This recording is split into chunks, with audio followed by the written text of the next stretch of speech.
What is it that you absolutely need to know before getting into another relationship? Don't get into another relationship before watching this video. Hi everyone, Mireille Nicole here. Today I am sporting the classic rock concert t-shirt. Yesterday my husband and I went to see the Doobie Brothers in concert, so we are wearing our t-shirts today. But anyway, in today's video I want to share with you what I wish I had known before getting into another relationship after divorce. Now this video is not going to apply only to those of you who have been married and are now divorced or got divorced. This is going to apply to anyone that's dating, that's maybe earlier on in a new relationship, or it can be at any stage in your relationship. You're going to want to know these three things to help your love life and to make sure that your relationship is your happily ever after. So let me start a little bit with my love story. Now, I did a whole video where I shared in detail my love story, and you can watch it here or here.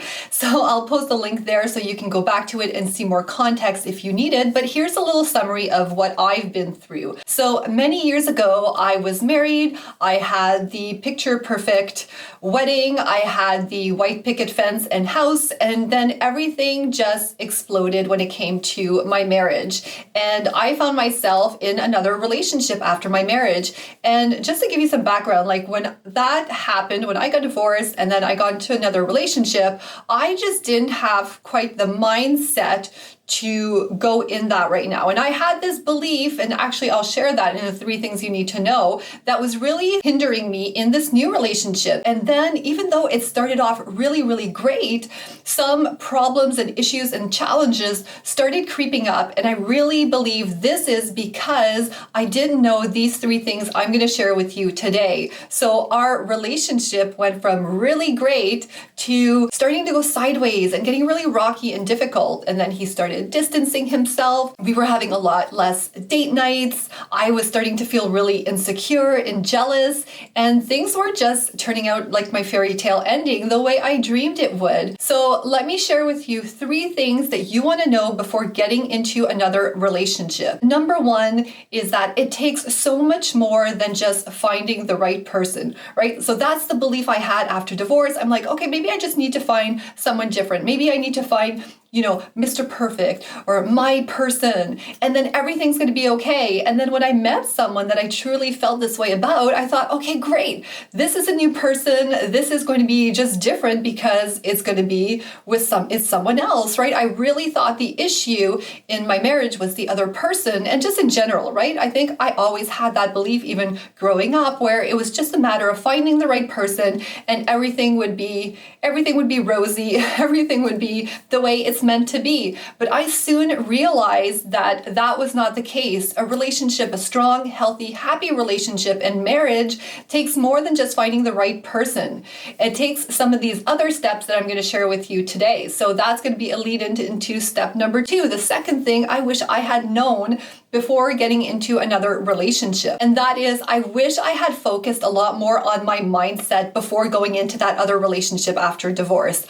I wish I had realized that one of the most important and critical factors in having that happy, healthy relationship or marriage is in a large part my mindset. And one of the biggest mindset aha moments for me that unfortunately happened later on in my relationship after divorce, which ultimately worked out great, so no regrets there. But I wish I had known sooner that understanding my role in the relationship was huge. And this kind of plays off the first thing I shared with you, right? About understanding our role and how we play into the dynamic in our relationship. So it wasn't just a matter of me finding that other person. It was really understanding how I help create and how I influence that dynamic with that person. So even though things were kind of easier, especially in the beginning, right? Things were easier with this new person because it's a different person, different dynamic. Because I still had those old habits, I didn't understand my role in the relationship, things started going sideways anyways. Even though this was the perfect person for me, because I had this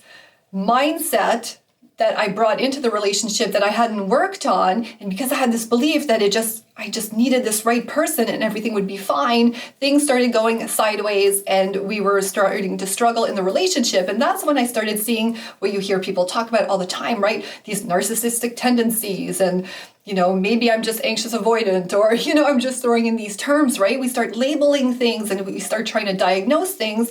But at the end of the day, one of the most important and powerful things you can do is to really look at your role in the relationship and your dynamic and how you're showing up in it. And that is something I totally wish I would have known earlier, because I could have started working on that before we got to that point where I talk about hitting rock bottom in my relationship. I would have known what to do, and I could have prevented a lot of sadness and fear and resentment and judgment between the two of us as a couple. The third thing I wish I had known before getting into another relationship after divorce, or this, like I said, applies after any kind of heartbreak or even earlier on in my relationship, is that it's so important to have a good understanding and some level of mastery of relationship skills, just basic communication skills, basic negotiation skills, conflict resolution, like all of these things were totally off my radar before I went into this new relationship. I thought just because I was with this other person, we would just argue better.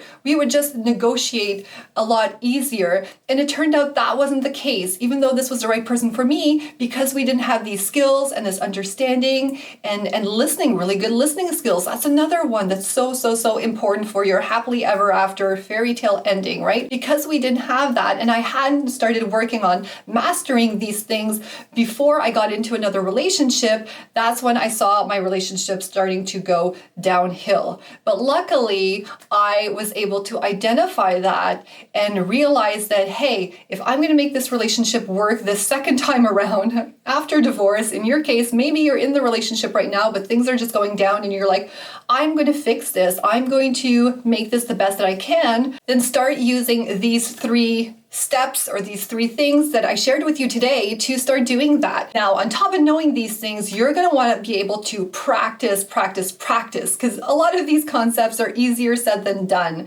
And for those of you who aren't in a relationship yet, you're going to say, well, Mireille, I'm not in a relationship. How do I practice this? How do I get better at these things before I get into another relationship? And for number 1, that I shared today, it's really going to be a mindset shift, right? Number 1, number 2 is all going to be about really believing, understanding, and really embodying the fact that it's going to take more than the other person, and just even reflecting, right? It can be a lot of self-reflection in the meantime until you meet that other person about, okay, what was my role back then? What would I do differently next time? And when it comes to number 3, in terms of mastering the skills, I always tell women, hey, if you're divorced, you can practice with your ex. I know that sounds crazy, but practicing with any man in your life will be good. I even practice a lot of these skills with my son, right? I have a boy. I want to raise a very, well-adjusted, very masculine energy, very, compassionate, loving, and great for a relationship human being, right? So I practice even these skills with him.